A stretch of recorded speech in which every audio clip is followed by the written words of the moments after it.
Marimo tegeleb kõrgkvaliteetsete ja luksuslike naiste disainerivaste tootmisega. Meil on siis kollektsioonipõhised tooted ning ühtlasi ka mõõdu järgi toodete valmistamise võimalus. Ja lisaks füüsilisele tootele oleme tänaseks laienenud ka digitoodete turule, et meil on väga tugevalt hetkel fookuses style guide'id, mis tähendab siis seda, et sealt on võimalik leida 6 erinevat nippi ühe toote kohta, kuidas seda toodet siis rohkem kanda. Oma loomingus ja Marimo töös me lähtume sellest, mida klient vajab. Ma kuulan väga tähelepanelikult klientide tagasisidet, mida nemad tunnevad, et turult on puudu ja kollektsioonide väljatöötamisel lähtume sellest, et mis meie enda kollektsioonis võiks lisaks olla ja tänaseks oleme saanud nii palju head tagasisidet, et nad sooviksid kõik tooted osta tegelikult Marimost.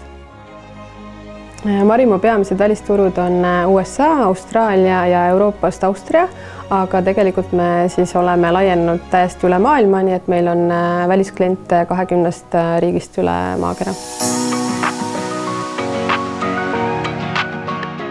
Marimo on saanud ettevõtluse ja innovatsiooni sihtasutuselt 2 erinevat toetust.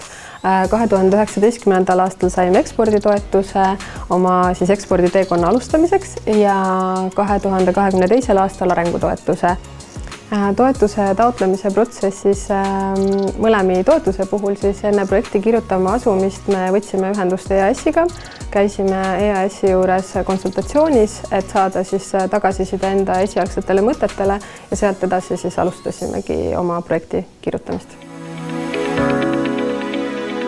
Meid ajendas 2019. aastal eksporditoetust taotlema see, et me saaksime eksporditurgudele laienemisega alustada. Meie algne plaan oli laieneda läbi siis edasimüüjate ja me olime projekti määranud endale erinevad messid, kus me soovisime osaleda.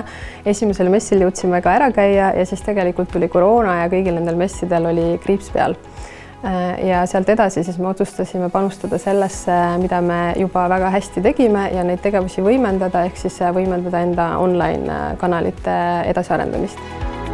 Arengutoetuse taotluse mõte seisnes selles, et tuua turule midagi uut, mida siin Eestis väga kätte saada ei ole, ehk siis väga kvaliteetsed kašmiirkudumid ja lisaks kašmiirkudumitele soovisime siis ka võimendada enda online kanalites kohalolu ja arendada enda YouTube'i kanalit. Ma ütleks, et tegelikult hiljem oli see meile isegi hea, et see koroona tuli, sest me muutsime ja saime seeläbi muuta oma projekti fookust, aga see oli algselt selline päris suur šokk, et meil on planeeritud messid ja mis me siis nüüd edasi teeme.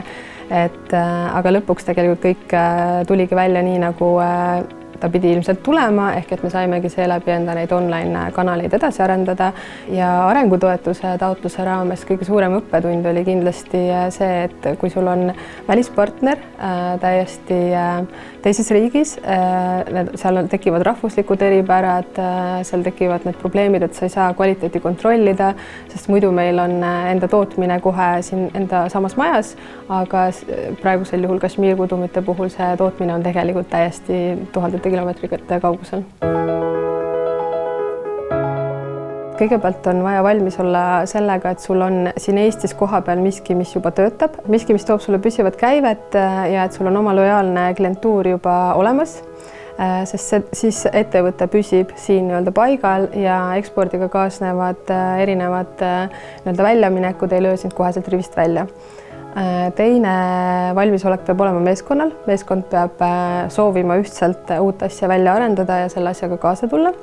Ja kolmandaks peab olema valmisolek erinevateks tagasilöökideks, sest et neid kindlasti tuleb ja on vaja arvestada, et peab olema nii ajalist kui tegelikult siis rahalist ressurssi nende uute projektide elluviimiseks.